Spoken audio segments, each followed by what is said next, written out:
call it terroir, and it's kind of the idea that, wine is a reflection of its region, and, not just the dirt, but, also the culture, the people that work the vines. It's kind of fascinating. That was Justin Tichy, our guest today on Completely Booked. I'm Gabby. And I'm Amanda. Happy New Year's Eve from all of us at the Jacksonville Public Library. Our guest, Justin, not our producer, joins us today to talk about something wildly popular for New Year's Eve festivities, champagne.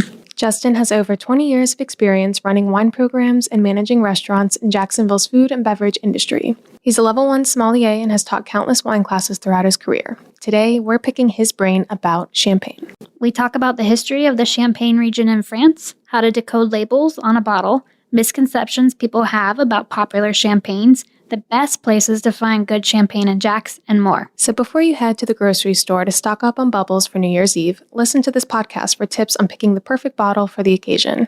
You may end up trying something you've never tried before. So without further ado, here's our interview with Justin.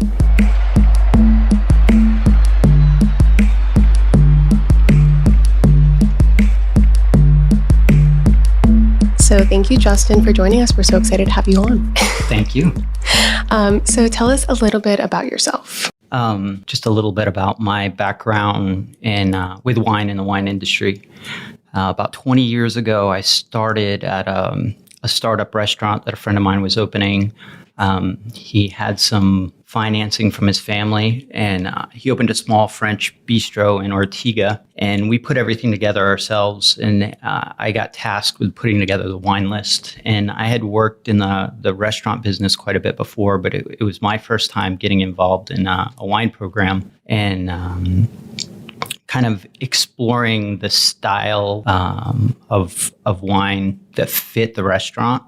We wanted to do a lot of small production. It was French food, so it was going to be a French list. I started putting together a list for that, and even to this day, when I look back at that list, it's probably one of the best ones I ever put together. I'm just amazed by the stuff that was on it, and that was just kind of intuition and being mentored by distributors that knew what they were doing. After that, I went to Matthews and worked for about 5 years running his wine program.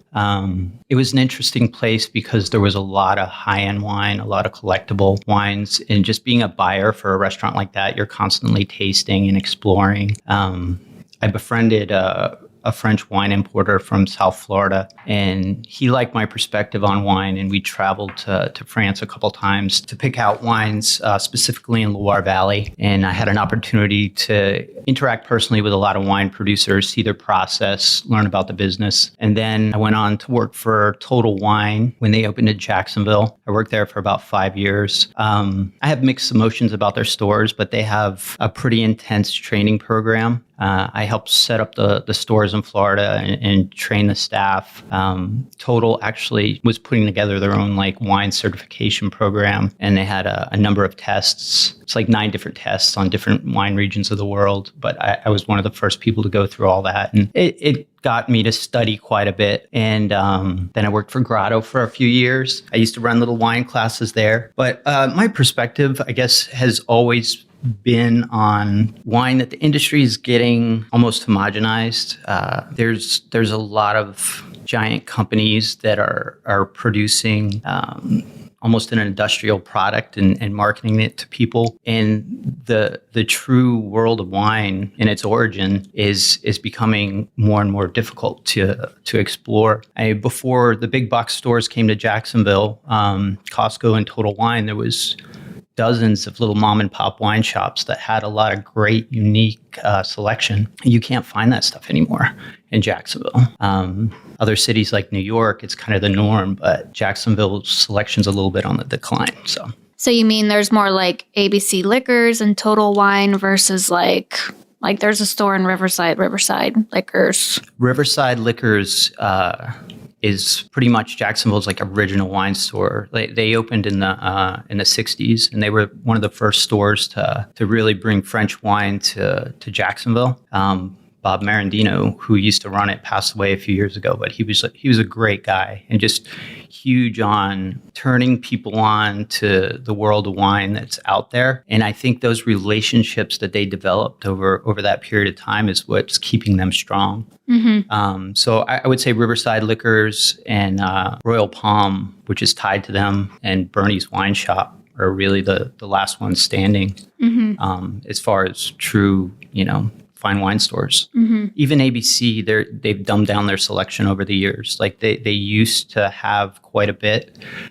They did a lot of their own direct importing, but it just didn't seem to be what people were into after. People's tastes are affected a lot by the restaurants that they go to, and the more chain restaurants that have a presence in the city, it influences how people drink and buy. Yeah. So New Year's Eve is coming up, and what is the best way for people to figure out what kind of champagne they should buy? Well, let's start off with what champagne is. This has been a point of contention for a while, but Champagne is a very specific region, 90 miles north of Paris. It's a small region. It's one of the coldest growing climates for wine in France, and it's very difficult to produce wine there. For this reason, the producers have to go through a painstaking process to make something that's truly great and truly age-worthy. The rest of the wine world, I shouldn't say the rest because not all of them, but sparkling wines started to use their name all over the world, and it's not the same thing. It's not done in the same process, and it doesn't have the same history. Not to say that they don't have their own value. And Champagne has fought back hard to break off from that and keep their name true. So what are some different methods for making champagne? So in Champagne, there's only one method, and it's part of the difficulty of the process is that with a cool climate, it's really hard to grow grapes to the ripeness levels that they need to make a balanced wine. So what they do is they blend multiple vintages. So like a growing season of the year, they'll blend over the course of 3-5 years to create a balanced base wine. And then they take their cuvée, their blend, and they add, it's called liqueur de terroir, but they add a mixture of yeast and sugar to the wine, and they cap it with a beer cap. And it has to age for a minimum of 15 months. And the yeast reacts with the sugar and releases carbon dioxide in the bottle, causing its effervescence. It also produces what they call lees, which is basically the dead yeast cells throughout the bottle. So they have a process, they used to call it riddling, where they'd have these big racks and they'd just slightly turn them every day to work all the yeast into the neck of the bottle. Now they have these big machines called gyro pallets that do it all automated. There are still producers still hand riddling, which is really cool. After all that, the dead yeast cells go down into the neck of the bottle. They actually freeze the top, and the process called disengorgement. They pop it out, and then they refill it with a mixture of sugar and wine, and that's what causes the different sweetness levels of champagne, which we'll probably touch on in a little bit. So who are some of your favorite champagne producers? My absolute favorites. There's two movements in Champagne. There's the big houses, and then there's the grower producers. The big houses are responsible for 87% of production. And the ones that people know best are Moet Chandon and Veuve Clicquot. They're both owned by Louis Vuitton Moet Hennessy. Their production is so large that they literally buy every grape they can get their hands on from every part of Champagne. And where do they make this? Do they make it in Champagne? Or it's made in Champagne. Okay. I wasn't sure if they could import the grapes to the United States and No, they have to make it in the region. The France has a whole system called the AOC that governs their winemaking. It's really intense, but it has to be made specifically in the region. Yeah. Okay. And so, where is it housed in the region? Because isn't that a small region of France? Yeah, it's broken up into 5 different subregions. Reims probably houses most of the large producers, and that's where they make their product. The larger producers will buy whatever they can from all the regions and blend it and make it at their facility. So the big houses that Veuve Clicquot, Moet, Taittinger, Paul Roger, they're responsible for a big part of the production. Krug and Bollinger are two of the big houses that I'm a fan of. I just really like the style of their wines. They're really full-bodied. They're kind of unique and yeasty. Outside of the houses, there are grower producers. So grower producers are people that actually own a vineyard. They grow the grapes and they make wine out of it. And they're a really small percentage of the production of champagne, but they make, I don't want to say better because it's all a matter of taste, but stylistically, they make something that's a lot more pure and unique. The big houses, they want their wine to taste the same for consistency. And, the small guys are kind of like letting the wine speak for itself. They're not trying to create a flavor profile for it. They're just kind of helping it along into the bottle. Mm-hmm. And how it comes out is how it comes out, good, bad, or ugly. And, some of them are kind of like people with strong personalities. You either love them or hate them. But that's what's fascinating to me, the grower producers.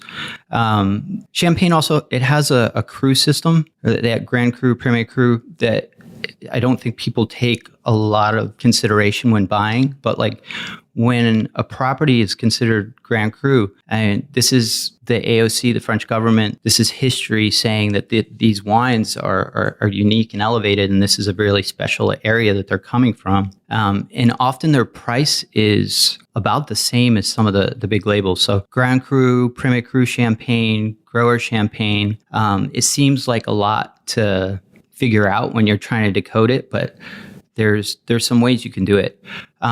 If you see something that's out of the ordinary and it says champagne on the bottle, it's might be a small producer. There's also coating on the bottle that's kind of interesting. It's really small, but if you look on a champagne bottle, you will always find a little serial number. It's right here on this bottle of Dom P.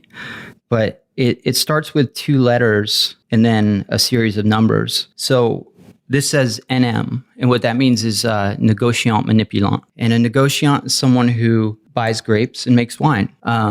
What are they called? Négociant. Okay. A grower will say RM. It means récoltant manipulant. Récoltant is somebody who grows the grapes and sees it all the way through. It's really interesting. I'd never have really thought about how Veuve Clicquot and all the big house champagne companies have a product that comes out that tastes the same year after year after year. And there's so much that can change with climate and with the grapes. So it's really fascinating that the smaller growers have a different taste, but the big houses can keep it consistent. How do they do that? There's a lot of techniques for the modern manipulation of wine. Specifically, there's a really good movie called A Year in Champagne, and it kind of compares 2 producers in Champagne. One is a family that's been making champagnes for hundreds and hundreds of years, and the other one's a huge house. And the process is, the difference is like night and day. One is basically a factory, and the other one's just a handful of guys, like, crushing grapes in an old wooden press and, bottling everything by hand, spilling it on the ground. And I think there's a difference in the end result of the product. Definitely. So what's the difference, like Prosecco, Cava? Yeah, that's great. Everything outside of champagne is considered sparkling wine. And then when choosing a sparkling wine, and one of the benefits of them is they're not nearly as expensive as champagne. If it says something like method traditional or method champenois, then it was made in the same method that they used to make champagne. Other methods are as simple as making a wine and pumping CO2 into the vat. And then there's methods that they use a lot in like Cava and Italian Prosecco, where they kind of do the same process, but they do it all in a vat and then they pump it into the bottle. So it's a lot easier, and the end product is a lot less expensive. There's a lot of great Cava and Prosecco out there. And Cava is from Spain and Prosecco is from Italy. Yeah. What are some of your other favorite sparkling wines that aren't champagne that maybe somebody, if they didn't want to spend the champagne price point, they could find a really good bottle still? There's a region, and I brought one for show and tell. It's called Blanket de Limoux. It's in Carcassonne in the south of France. But Limoux interesting. They were making sparkling wine before champagne. Dom Perignon has the accreditation for inventing it, but he really didn't invent it in its effervescent form. He kind of figured out the whole blending technique of blending different vintages. So Blanket de Limoux, Benedictine monks were making a sparkling wine there in the 1500s before champagne started doing it. But they're actually pretty common. You could find wines from Limoux even at some of the ABC stores and things like that. They're maybe $10, $15 a bottle. They have one type called Method Ancestral where they don't take the yeast out, and it actually has the yeast lees in the bottle, which is kind of interesting. Limoux is a good choice. There's some other regions of France that make sparkling wines and are known for their sparkling wines. They usually call them a Mousseau or a Cremant. Claret d'Idi in the Rhone Valley is really neat. They make really funky sparkling wine. But yeah. Yeah, I went on a Mediterranean cruise about 8 years ago, and we went to a small village outside of Pompeii. And so I'm not a huge white wine drinker, but I did have a glass of white wine or sparkling white wine. It had the acidity of the ash from the volcano. Even though it erupted so many years ago, it was still this distinct taste that I will never be able to get anywhere else. And that's the unique thing about grapes. Their water content and their ability to kind of dig down into the soil and pull the flavors from where they're grown. The French call it terroir, and it's kind of the idea that, wine is a reflection of its region, and, not just the dirt, but, also the culture, the people that work the vines. For sure. It's kind of fascinating. There's 3 grapes that they grow in Champagne. One is Chardonnay, one is Pinot Noir, and one is Pinot Meunier. White wine is made from the red grapes, and it gives it sometimes a little more intensity to the blends. But if you see Blanc de Noir on a champagne label, you'll know it's a white made from red grapes. So it's white wine that's made from Pinot Noir and Pinot Meunier. If it's Blanc de Blanc, it's only Chardonnay. And then there's Rosé. Rosé could be all 3. Cool. So let's talk labels a little bit when people are scanning the aisles at a wine shop. There are different sweetness levels that are marked by labels. Can you talk about those a little bit? Yeah. So after they do the disengorgement and they remove the yeast, they freeze it, they add what's called dosage. And dosage is a mixture of wine and sugar. They do this one to balance it out with sugar. Champagne's really acidic. Sometimes a little sweetness will balance that out.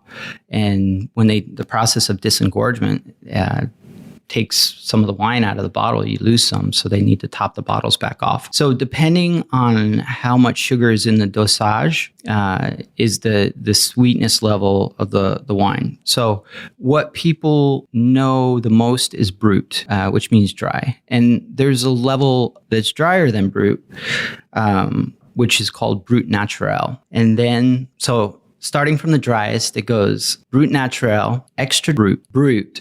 This is confusing. Extra dry. Extra dry is actually a little bit sweet. It's a French thing, don't ask me. Then comes sec, which is pretty sweet. Demi-sec, which is blatantly sweet. And then doux, which is really sweet.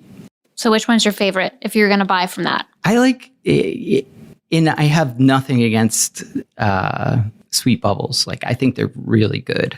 But I really like Brut Naturals. They're just so interesting. They kind of just refresh your palate. You make your mouth water. They have this unique intensity of flavor.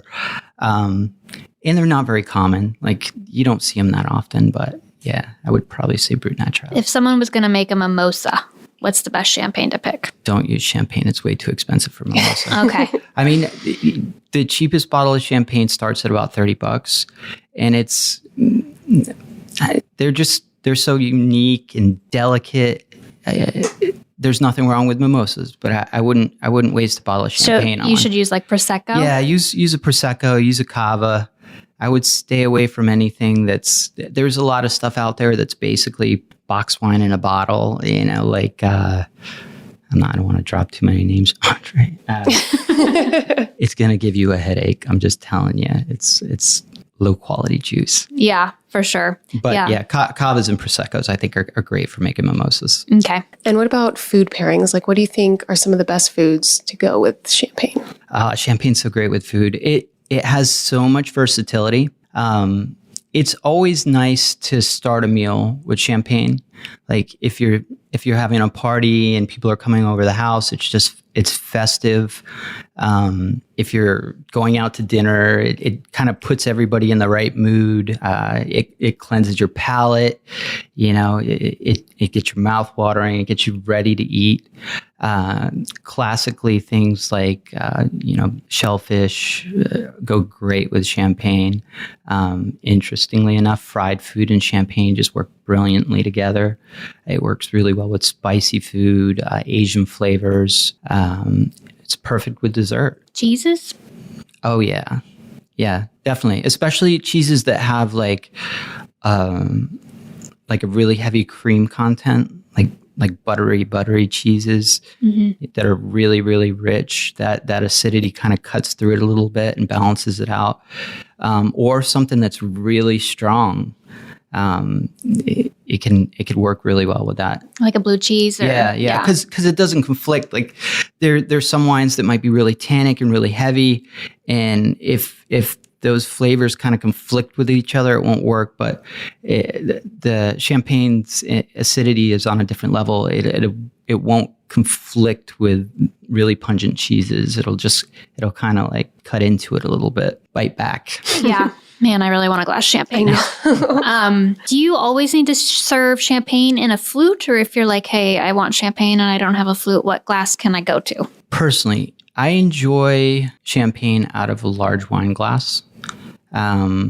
It's not as festive, but the original champagne flute was designed, everybody says to keep the bubbles, but it really wasn't. It was because when they first started, before they invented the disengorgement process, it had a lot of yeast leaves in it, the dead yeast cells. So there was little white things floating around in it. So they developed those flutes to kind of hide those dead yeast cells, so people didn't see them in the glasses. And then the other one is the coupe. Supposedly they're molded after Marie Antoinette's breast, but coupes I've heard that as well. Yeah, they're festive and they're fun. I like them a lot. But the wine glass, just if you want to really smell it and let it open up, I like it in a large wine glass. I'm actually a big fan of decanting champagne too, which is a little out of the ordinary. But they have a tendency to really open up after getting some air, and release a lot more of their aroma and intensity. So, yeah. Good to know. Yeah, decanting a good bottle of champagne. Okay, I'm going to do that this New Year's Eve. So, do you have any recommendations for our listeners to a good place to go buy champagne and which bottles to buy? Ooh, yes. Okay, so some of my favorite producers, your best bet, if you're looking for something special for an occasion and you want to explore a little bit, I highly recommend Riverside Liquors or Royal Palm. The great thing about either of those places is the people that work there know what they're doing. And you can go in, you can ask for help, and you can be confident they're going to lead you in the right direction. And if you come in looking in the wrong direction, they're probably going to lead you in the right direction. But some producers that I really like are Corton Telle, really intense honeyed champagne. They do a lot of barrel aging. Jay LaSalle, which is one of Kermit Lynch's buddies that he has a personal relationship with, and he brings his wine in. And Jay LaSalle's pretty reasonable. It's about a $40 bottle of champagne, and it's quality compared to everything else that you're going to find in the grocery store, the big box stores. And that range is like, it's way up there. I mean, its intensity is just like blow your mind. Igliore is another one. They're really intense wines they're in the $50 range. They're pretty reasonable for a true bottle of champagne. Vilmar is probably one of my personal favorites. Not easy to find, but if I ever come across the bottle, I'll probably buy it.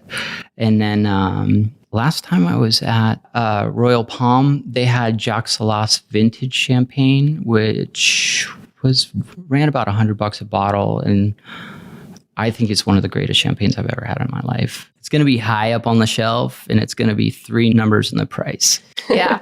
Bollinger is really good too. They're a big house, but I love Bollinger. Yeah. Okay, cool. So did James Bond. Yeah. Cristal was created for Tsar Alexander. He even designed the bottle how he wanted him at his wedding. The Russians were crazy about champagne. Russian royalty. They love the stuff. Now let's talk champagne hangovers. What's the best way to cure a champagne hangover? Ooh, I think the best way to cure any hangover is Pepto-Bismol, Pedialyte, and Pop-Tarts. I think drinking a good quality bubbly is going to help.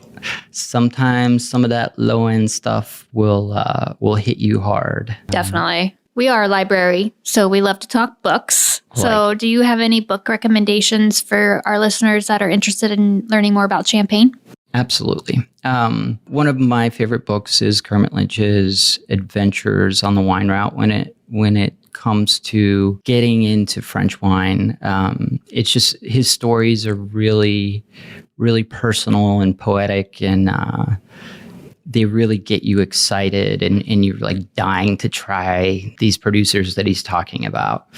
I think that if you're trying to learn about wine, there's a couple books by Jansen's Robinson, The World Atlas of Wine and the Encyclopedia of Wine, which are great reference books. It's like anytime you come across a word on a bottle or anywhere that you don't know what it means, you can look it up, and it's like, and next thing you know, everything.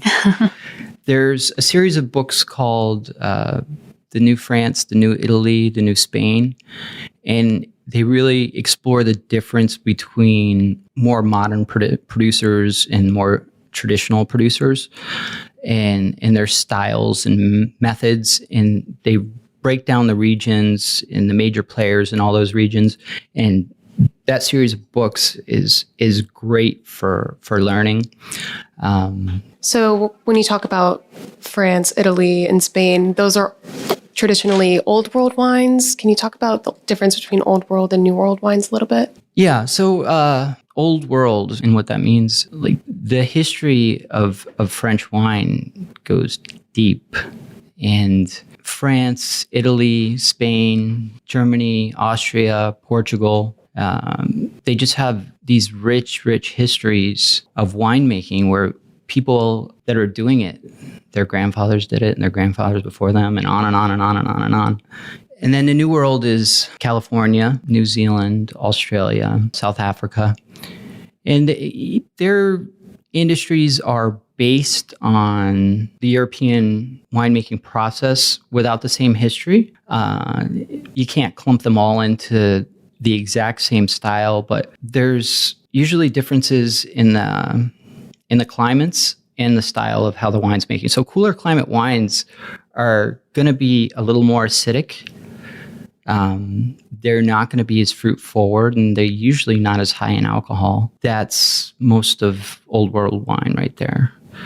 The New World, a little warmer climates, especially in California, they're really big, and this is a generalization. It's not across the board. They're big on high alcohol. It's it's what people want in the American market. Alcohol content creates body, which creates fullness, which gives the perception of being more valuable because it's stronger. So in riper flavors, I mean, we're America kind of, raised on Coca-Cola, like that, those kind of like sweeter flavors are a little more prevalent in wines that are made here, whereas wine that's produced in a lot of parts of Europe, so a lot of times are more earth driven. Very cool. Yeah. And what are some things that people should be tasting for in champagne? Like, what are some of the common characteristics that you'll taste? Common characteristics in what you should taste. What you should taste is what you taste. Don't ever feel like you have to be right about something. Perception is individual to all of us. People see things differently. They taste things differently. But some of the flavors that are unique in champagne, one is the yeast adds a lot to it. So that technique of making it carbonated, it's actually aging on the lees, which is the dead yeast cells, which gives it some of the intensity of and aromas of fresh baked bread. That's really prevalent in a lot of great champagnes. Stylistically, a lot of the big producers are going to be a little more kind of delicate and understated because they want to have mass appeal. Usually they'll have notes of like citrus and honey and maybe a little floral. Some of the other guys, their flavors might be a little more intense and that kind of funkiness and almost hard to explain aroma. So, and can we talk about wine importers a little bit? Because every bottle on the back will tell you where it was imported. Are there specific companies that you should look out for that, like, if it was imported by like Kermit Lynch, like, that's going to be a good bottle? Yeah, that's actually a really good question. And it helps a lot when you're trying to figure out what to buy, depending on what you're into, So there's a number of wine importers that specialize in small production wines. The really unique stuff from family vineyards. Some of them are, as you mentioned, Kermit Lynch, probably the best known. And Kermit Lynch is probably the importer that got me into wine. And I was out to drink my way through that book. And I've almost done an outside a couple bottles that are just a little out of my price range, thousands. And they're pretty rare, but just his personal stories about the producers and the history of their properties, it really got me excited and into it. And it's a fun way to learn, to kind of drink your way through a book. The other ones are Louis Dresner. He only deals with natural wine or biodynamic wine. Rosenthal's a great importer. There's others. Those are probably the top three that specialize in really unique wines. If you see their name as an import label, you know you're getting something special, and they're not always expensive. And how do you navigate a restaurant wine list or, at the grocery store? Like, what do you think is a good price point for like kind of a day-to-day mild celebration and then like a big special occasion wine? Are we talking specifically for bubbly or? Let's stick to bubbles. Okay. So, if you're day-to-day, you want a glass of bubbles, I would look for something like a Prosecco or a Cava over the house champagne, Andre, something to that effect. There's specific quality standards associated with both of those things. And they're relatively inexpensive, but you know what you're getting. If you're out to celebrate, a good bottle of champagne. If you want something that's a little more unique and the place doesn't have, there's very few restaurants that are going to have a lot of tiny producers on it, or say maybe actually they have a really good wine list. But there's not a lot in Jacksonville. Something like Bill Cart Simon. I see that a lot on wine lists. They're a bigger producer, but they make some really cool quality champagnes. Actually, they make a really cool Brut Naturel, and they make one that's aged really heavy in oak barrels. It's called Sous-Bois, and it's just really honeyed and intense. That's a neat one. Can you get that one here in Jax? I've seen it. Yeah. I don't know how common it is, but but yeah, it is available. All right. Well, is there any last tips that you want to give people while they're shopping for bubbles this New Year's Eve? Yes. Get outside of your comfort zone. There's a world of fine wine out there. Explore it. And champagne is truly one of my favorite things to drink. It's something that reminds you of occasions or is appropriate for occasions, things that you'll remember throughout the rest of your life. It's really good for setting off ships to sail, launching ships. Christening. Yeah. I think that's good advice because a lot of people are, it's New Year's. You want to start a New Year's resolution, maybe trying something new. So try a new champagne, support a small grower producer. Yeah, do that. I love it. Definitely. Cool. Well, thank you so much for joining us. Thank you.